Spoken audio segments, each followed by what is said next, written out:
ہے۔ لوگوں کا حساب اعمال کا وقت نزدیک آ پہنچا ہے اور وہ غفلت میں پڑے اس سے منہ پھیر رہے ہیں۔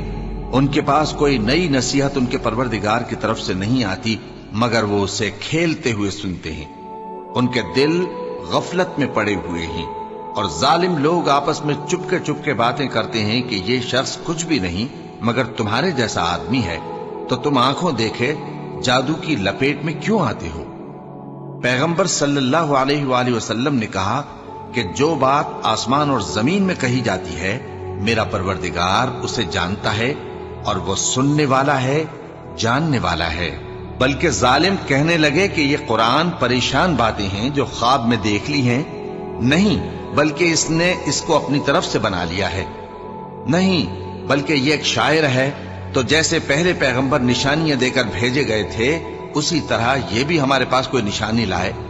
ان سے